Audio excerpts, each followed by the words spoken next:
Hola Esteban, ¿qué tal? Hola Juan Diego, ¿cómo va? Bien, muy bien, con muchas noticias esta semana y hoy le tengo un invitado muy especial. Se trata de Patrick Antolín, que tuvo un resultado que ya ha estado dando vueltas en la prensa, un resultado bien interesante respecto al sol. Y pues sin más ceremonia, hola Patrick. Hola, muy buenos días.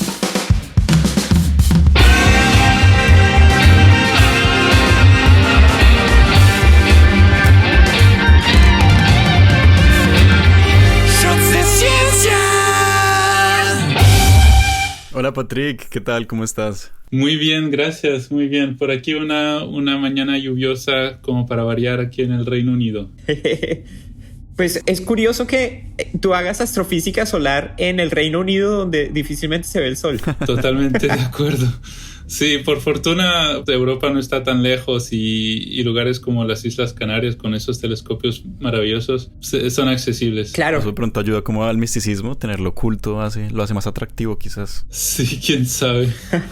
Pero igual los ingleses se la han pasado persiguiendo el sol desde el tránsito de Venus hasta las colonias donde tenían observatorios para hacer el seguimiento de la medición de latitud, de longitud. Entonces, aunque no tengan sol, lo están persiguiendo. Pero bueno, Patrick, cuéntanos cómo terminaste tú estudiando el sol. Porque entre todas las posibilidades que ofrece la astrofísica, terminaste tú con el sol. A mí siempre me llamó la atención desde pequeño el cielo nocturno, sí, plagado de estrellas. Uno cuando es pequeño, yo creo que todos tenemos eso en común. Esas estrellas representan un misterio que de por sí, no sé, la naturaleza humana nos hace preguntar, investigar qué es eso, ¿no? Y la astronomía siempre estuvo dentro de mí de cierta manera, pero no fue sino hasta los años, bueno, de hecho en el colegio sí también tuve un episodio muy especial que me condujo un poco por este camino. Primero, me di cuenta que me daba mucha alegría, mucha felicidad cuando podía entender un problema de matemáticas o de física. Era una sensación muy bonita. Aunque eso no quería decir que no quería decir que era bueno para las matemáticas o para la física, sino que cuando lograba entender algo me ponía muy muy feliz. Y cuando me percaté de eso, entonces decidí irme un poco por ese lado. Y luego, en un momento, descubrí un libro de caricaturas de un caricaturista francés que se llama Jean-Pierre Petit, que también es astrofísico, de hecho. Y él tiene toda una serie de libros muy interesantes que a uno lo introducen a temas bastante complicados. Y había un libro en particular que se llama El muro del silencio. Y en este libro empezaba a hablar con aspectos de hidrodinámica, ¿sí? de flujo, de cómo se comporta el agua y demás. Y termina hablando de magnetohidrodinámica, que es de hecho el conjunto de ecuaciones que intenta describir cómo se comporta el plasma, ¿sí? la materia que comporta la gran parte del universo. Y ese libro es muy bonito. Entonces, esa magnetohidrodinámica que a mí me sonaba como a magia, me quedó sonando desde muy pequeño. Y cuando empecé la universidad en Colombia, en los Andes, física y matemáticas, pues empecé como un poquito a irme por ese lado. Y las matemáticas me empezaron a gustar mucho más y más, pero sí me daba cuenta que era demasiado abstracto. De hecho, la tesis de matemáticas que hice fue en teoría algebraica de números, o sea, nada que ver con la astronomía ni nada. Y me di cuenta Patrick, que eso era...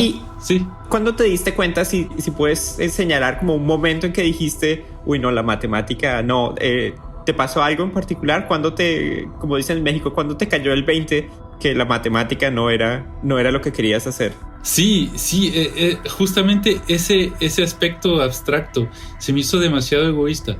O sea, era muy difícil compartir lo que yo estaba estudiando, o sea, lo que me interesaba con la gente que me rodeaba. Y eso que la teoría de números es de las más fáciles de explicar.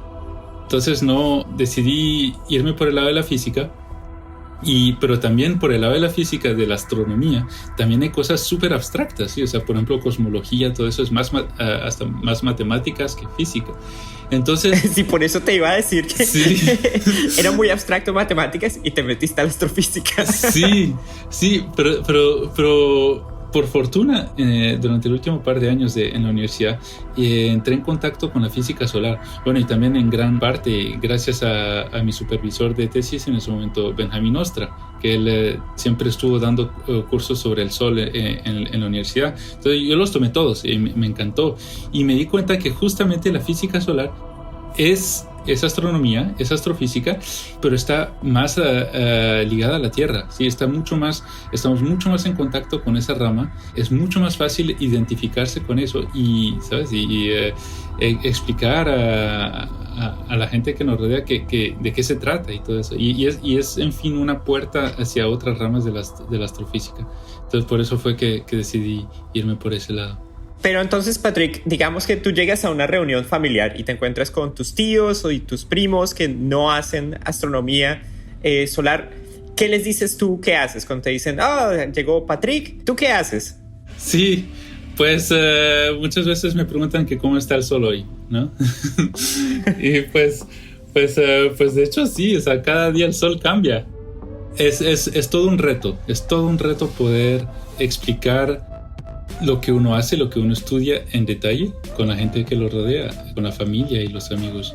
Con la física solar, muchas veces algo que ayuda mucho es esas tormentas solares, ¿no? Que ahorita también entran cada vez más en las noticias, que ocurre una erupción solar enorme y luego se tienen fotografías hermosas de las auroras boreales y australes.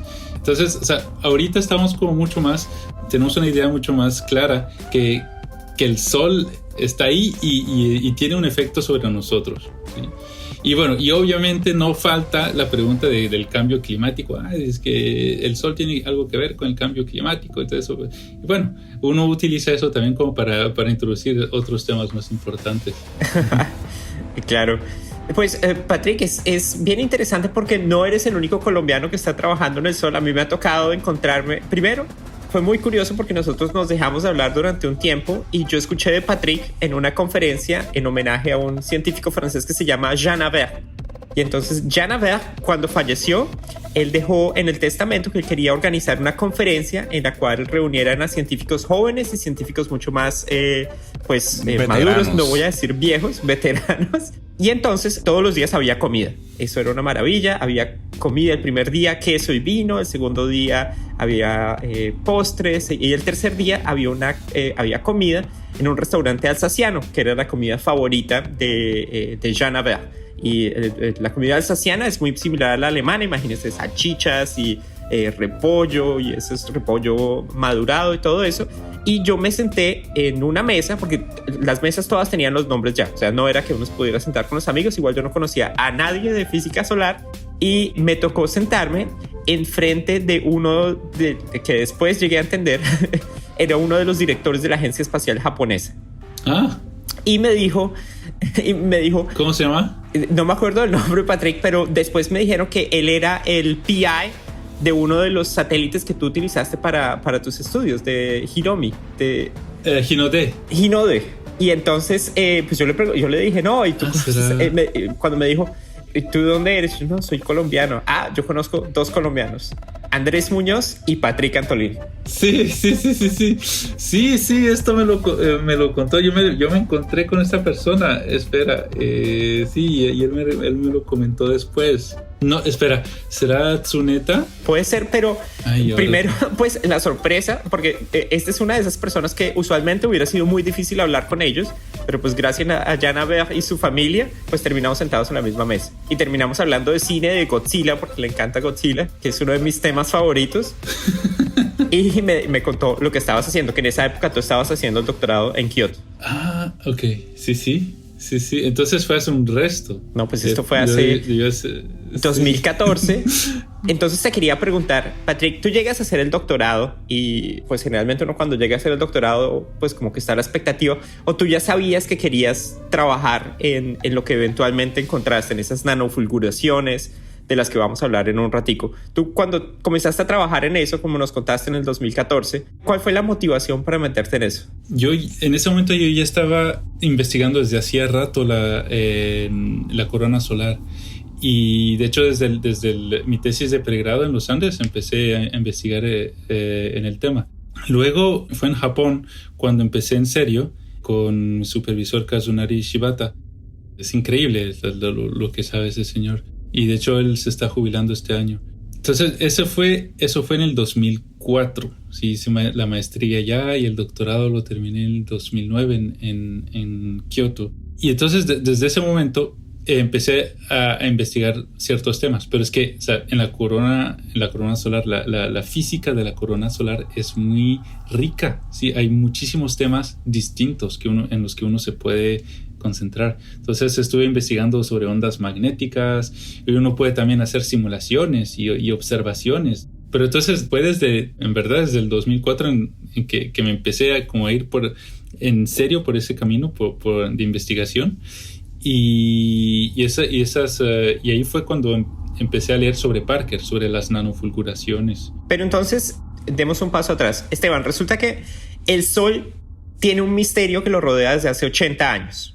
Y es que la superficie del Sol, lo que se llama fotosfera, está más frío que las capas más exteriores del Sol, lo que se llama corona solar. Y ese problema que fue detectado a través de la luz que se emite desde la superficie del Sol y desde la corona solar, pues ha sido un problema que es un quebradero de cabeza para la física, porque es tan sorprendente como si usted se quemara con la luz, con el fuego de una lámpara cuando usted se aleja de la lámpara. O sea, hay un problema de por qué está más caliente esa corona solar. Y ese pues es el problema al que le metió el hombro Patrick y que dio el resultado que está ahí.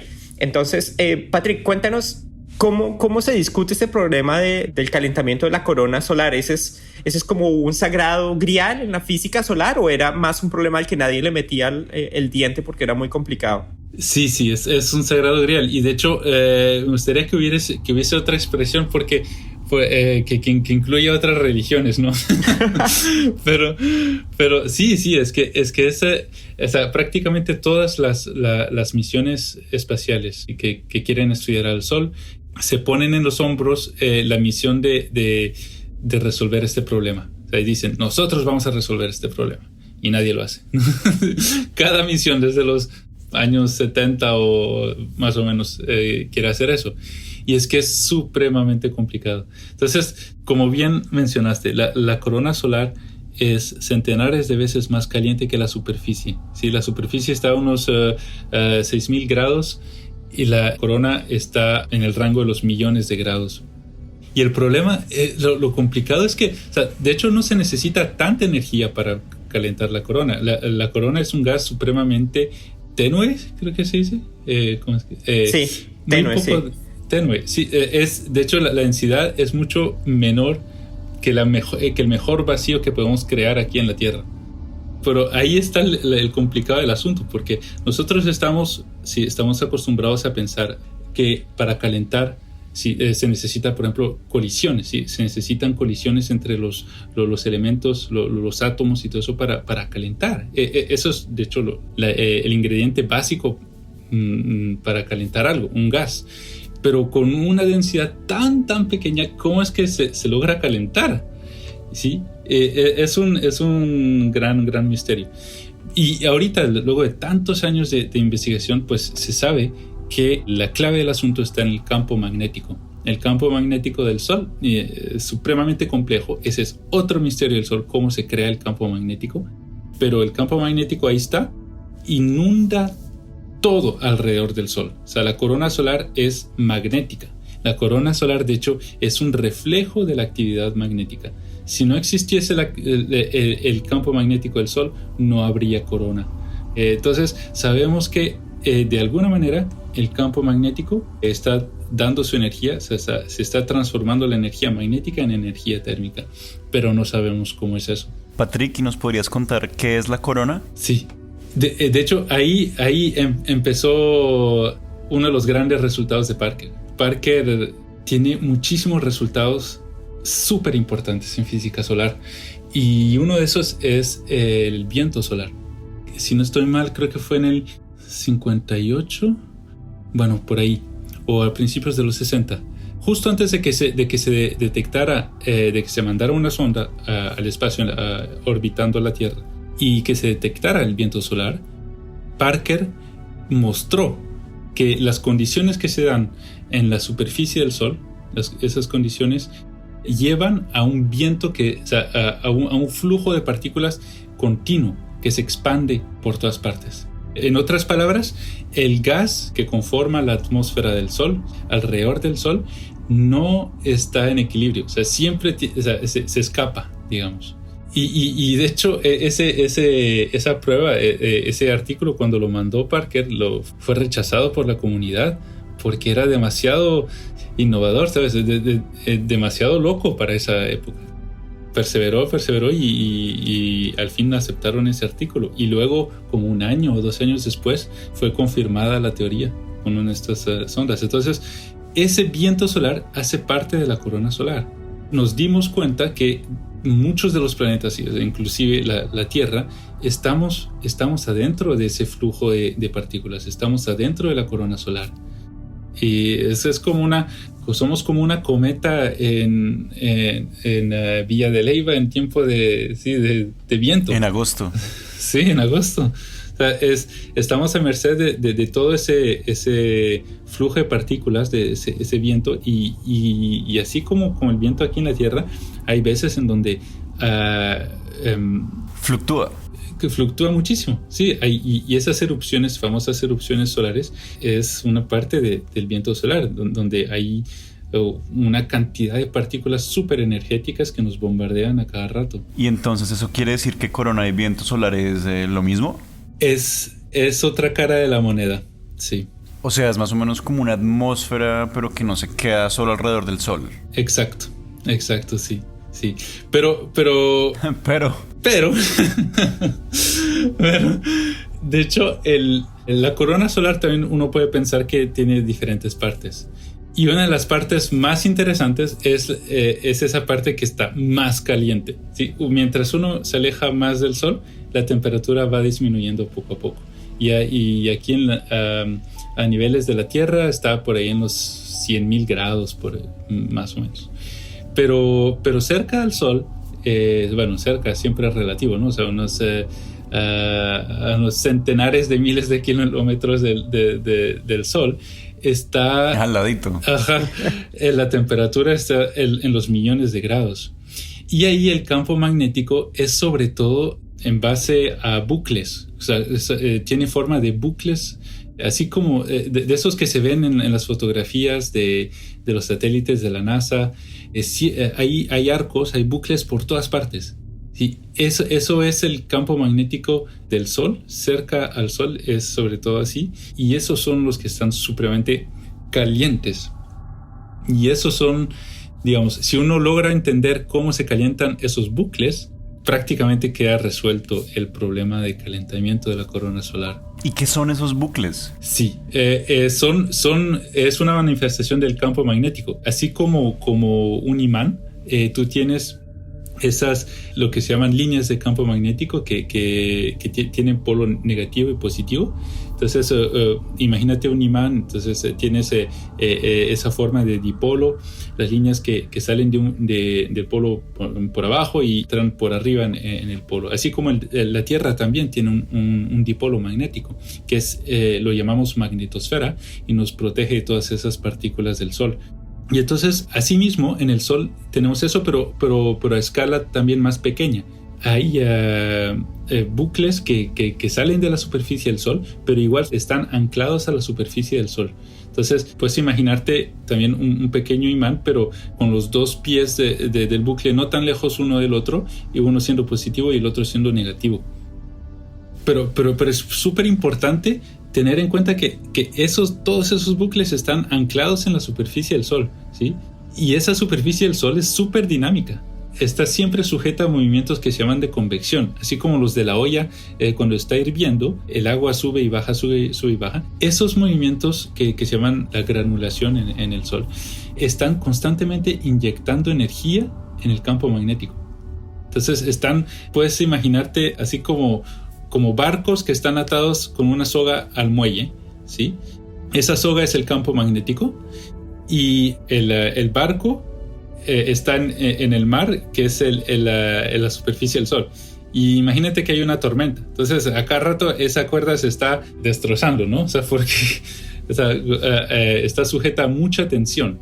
Y de la misma manera, así pasa en el Sol. Patrick, mira que como yo trabajo también en el campo magnético, la analogía que a mí se me ocurre siempre que tengo que explicar como el acoplamiento entre las partículas y el campo magnético. Entonces, esto sucede porque esa materia, cuando está tan caliente, se despoja de sus electrones. Entonces, el campo magnético actúa muy bien sobre partículas cargadas. Entonces, la analogía que yo uso es como tener plastilina en el pelo. El campo magnético es como si fuera el pelo. Y cuando se mueve el campo magnético, pues se lleva la plastilina, que en este caso sería la materia, y forma esos bucles que tiene el campo magnético. Cuando ustedes ven esas representaciones del Sol como si fueran rayitos que están saliendo, pues es una representación de la luz que está saliendo. Pero si uno fuera más específico y realmente quisiera dibujar la superficie del Sol, pues está lleno de esos bucles de materia que, como la plastilina en el pelo, pues están alargando a lo largo de esas líneas de campo magnético que comienzan a fulgurar. Y el otro ejemplo de convección es, ¿alguna vez ustedes han intentado hacer arroz? Yo no sé, yo soy malísimo para hacer arroz, pero es un buen experimento. ¿Se acuerdan que hay un punto en el que uno hace arroz y levanta la tapa y se ve que salen los dichosos huequitos en el arroz? Bueno, resulta que esas son las celdas de convección que por el movimiento del agua que está hirviendo, el calor que viene desde la estufa y se libera en la superficie del arroz, es más o menos lo que está sucediendo en el Sol todo el tiempo. Tiene una fuente de energía, que en últimas es el interior del Sol, y esa energía se desplaza hacia la superficie por convección. Y lo que es interesante es que ese campo magnético, que es el que está describiendo Patrick, pues también transmite parte de esa energía que está ahí. Entonces, Patrick, una vez ya uno tiene esos bucles magnéticos, eso que solo se puede ver con las ondas y con esas imágenes que hace la NASA, ¿por qué hasta ahora entendemos el funcionamiento de la corona solar? ¿Por qué crees? ¿Cuál fue como el paso tecnológico que te permitió a ti medir esas nanofulguraciones, y qué son esas nanofulguraciones? Sí, bueno, antes de eso quiero decir que después de esto voy a ir con mi hijo y voy a poner en práctica eso de la plastilina en el pelo. Puedes hacer el experimento. Están escuchando un shot estelar de Shots de Ciencia con el astrofísico Juan Diego Soler. Espérenlo todas las semanas. Y ahora pendientes, que esto se está poniendo bueno.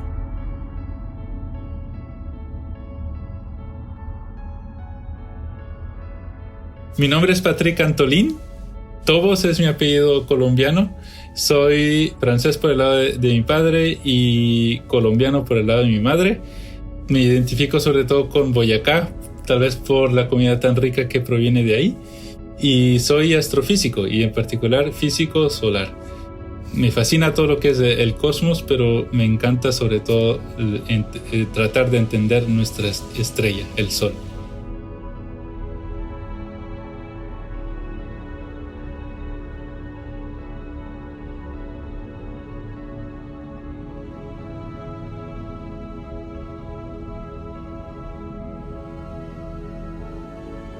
O sea, con la corona solar, ahí es donde entran los gigantes de la física solar. Sí, ahí es donde me pongo sobre los hombros de los gigantes.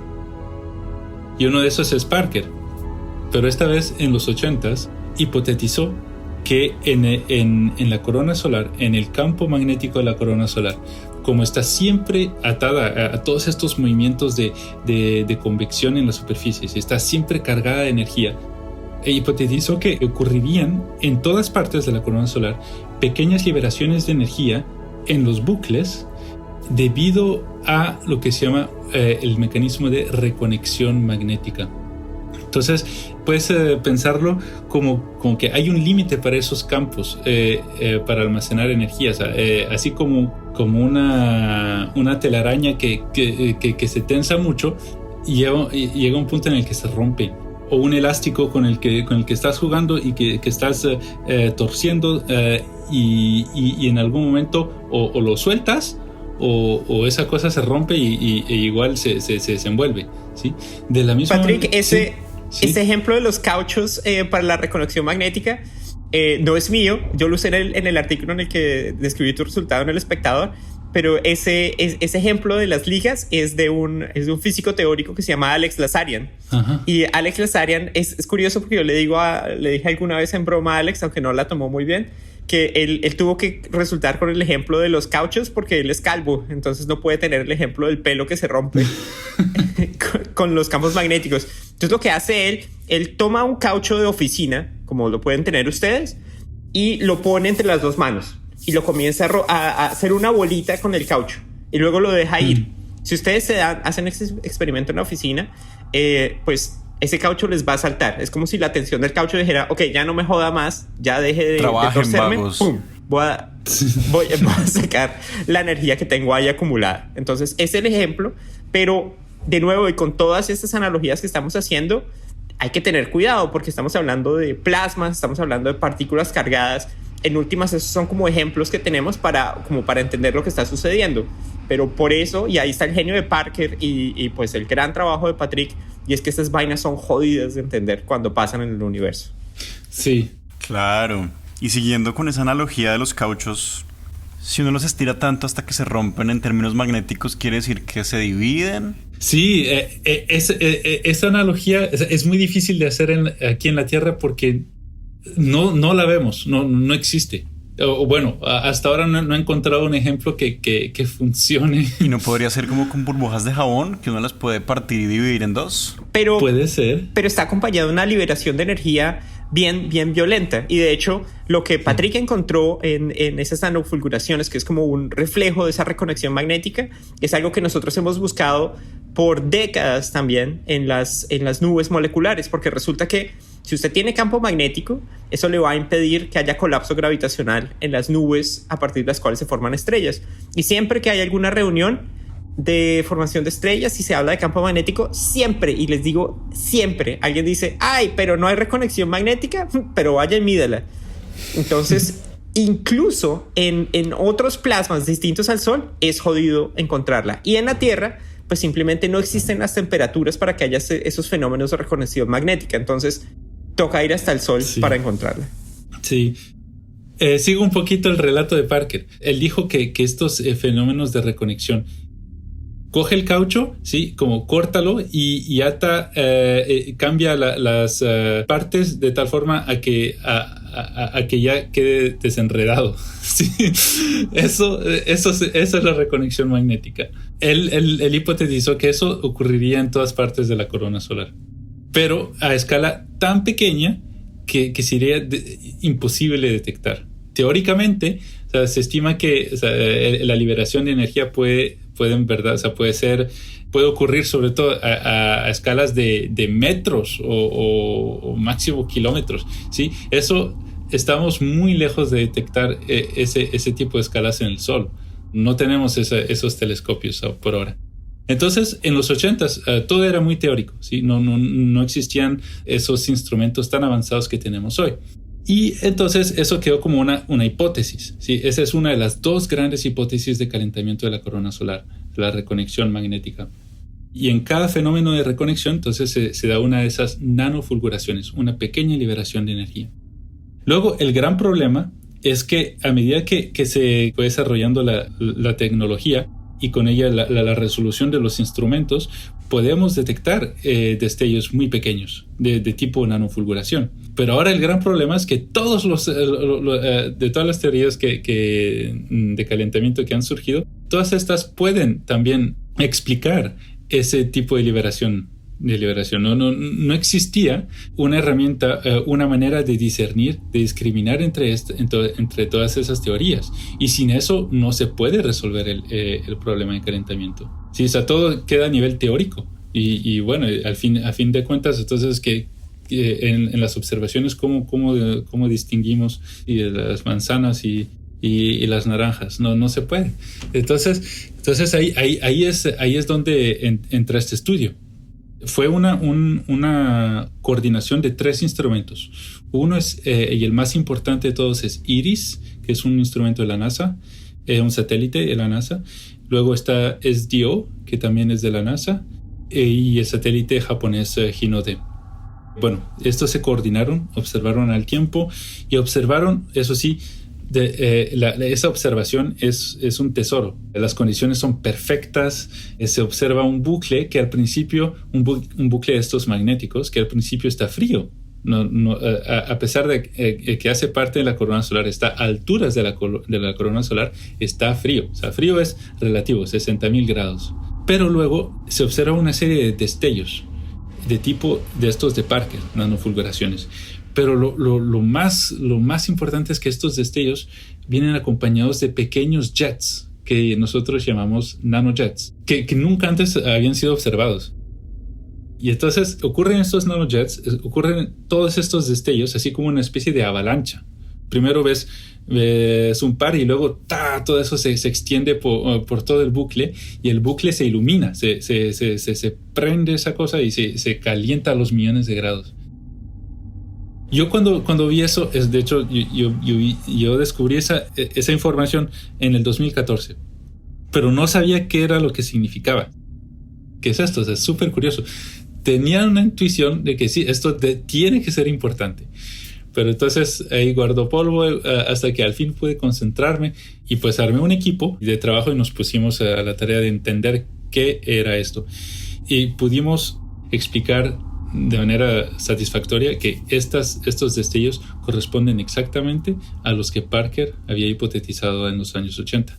Entonces, por primera vez logramos observar la teoría de Parker en acción directamente. Y bueno, esto es solo un bucle, pero confirma que esa teoría sí es válida. Qué maravilla, Patrick. Es un resultado espectacular. Y mi pregunta es, ¿cómo hacías para dormir? Una vez sabías que ya esto podía ser el resultado de Parker, ¿cómo lo manejabas? Porque no eres el único que está detrás de esto. ¿Cómo hacías? ¿No te daba ansiedad tener ese resultado en el escritorio? ¿No pensabas que algún día alguien iba a encontrar lo mismo? ¿Cómo manejaste como todas esas emociones antes de publicar el artículo? Sí, sobre todo porque duró mucho tiempo. O sea, normalmente estos estudios no duran tantos años. En este caso, o sea, duró en verdad 4 años de estudio. Y sí, a cada rato estaba con ansias de seguro, fijo, algún otro grupo va a encontrar algo parecido y se va a publicar. Y sí, esas son las preocupaciones del día a día de los investigadores. Pero refleja, es un campo súper competitivo. Para mí era muy importante no saltar a conclusiones. Y el gran problema en este campo es que este tema de las nanofulguraciones y todo eso es un tema un poco tabú, como lo explicaban en el artículo. Y es que, como es tan caliente el tema, si uno menciona nanofulguraciones y todo, pues más o menos le caen a uno encima. Dice, no, pero empiezan toda la serie de críticas por un lado y por otro, y pues con gran razón. Hay un montón de estudios que dice que sí, hemos detectado estas nanofulguraciones y todo eso, pero a final de cuentas es el problema que comentaba antes.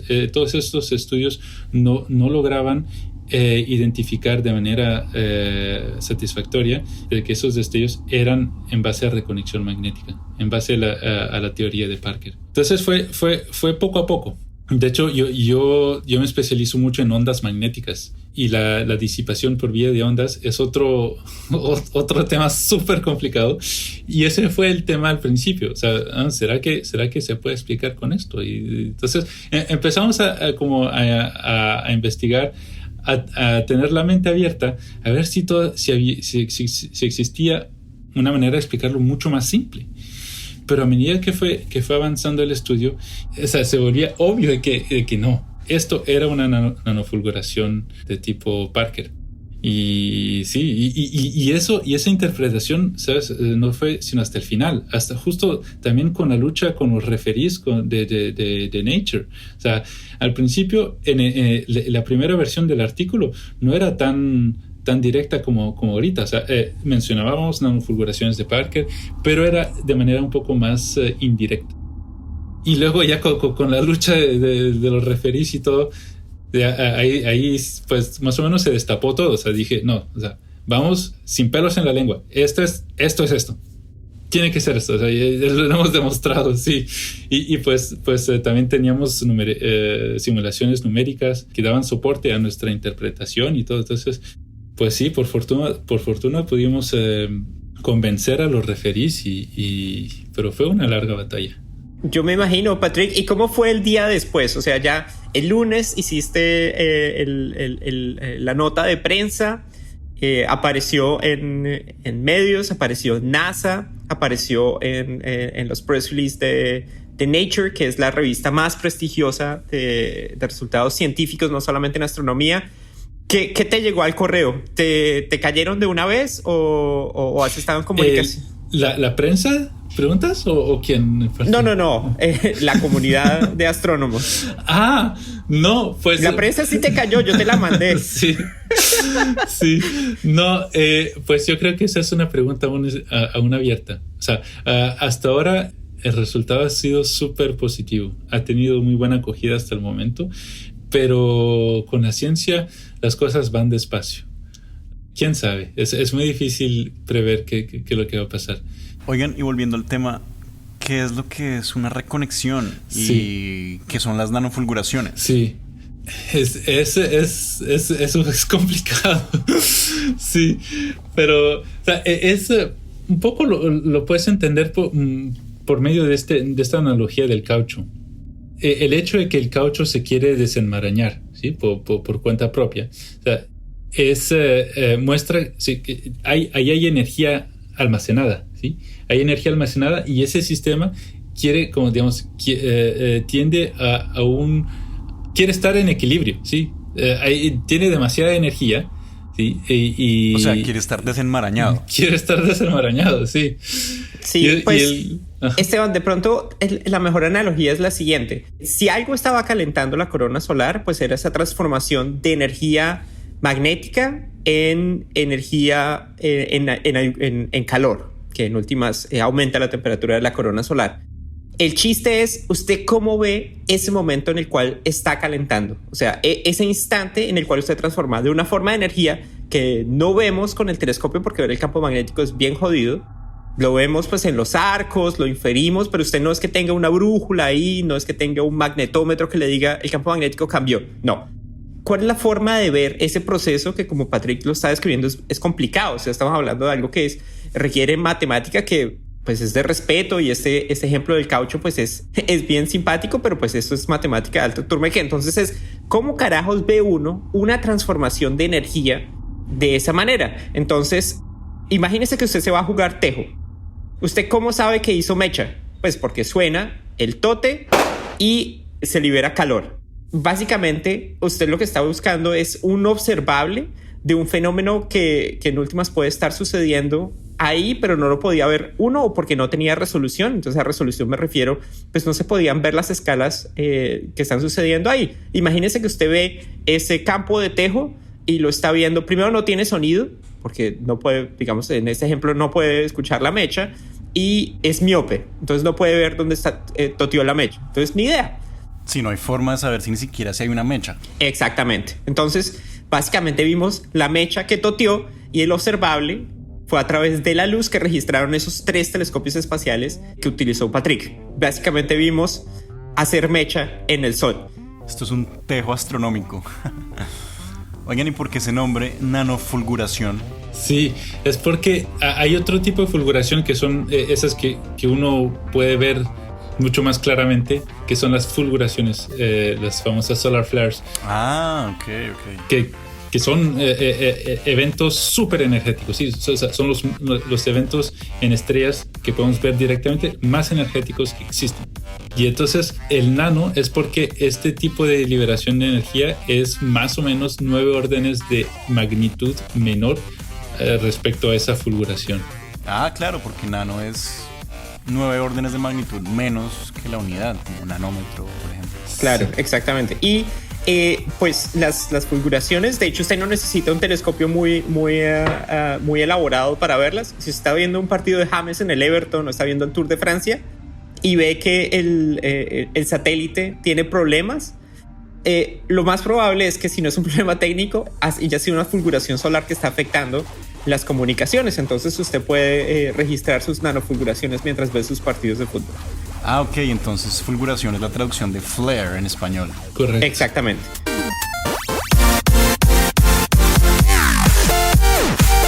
Oye, muchas gracias por este tiempo que nos has dedicado y por tu paciencia, y pues felicitaciones porque este resultado es realmente impresionante. Yo sé que no te gusta la analogía del Santo Grial, entonces vamos a llamarlo. No, yo la utilicé también. Yo la utilicé también en mi artículo. O sea, no, pero toca encontrar otra analogía mejor. Dejémoslo en que hiciste mecha en el campo de tejo que es la astronomía moderna. Eso suena muy bien. Patrick, un abrazo y muchísimas gracias. Muchísimas gracias por la invitación a su programa. Me encanta.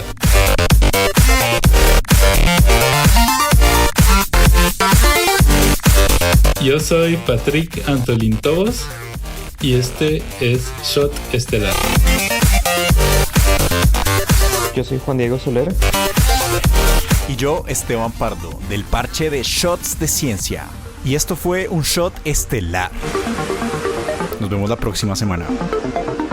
Y pendientes de los demás podcasts, de nuestros videos, de nuestra revista digital Ciencia Legible y de nuestras redes sociales, que ponemos mucho contenido en diferentes formatos, memes, tweets, imágenes, de todo. Estén pendientes. Queremos invitarlos a que se vuelvan nuestros Patreon en www.patreon.com/shotsdeciencia. Ahí nos pueden apoyar con cualquier suma de dinero mensualmente, y esto es lo que nos permite a nosotros mantener este proyecto y seguir contando la ciencia chévere, charladita, entretenida, rigurosa, pero sobre todo independiente. ¡Salud!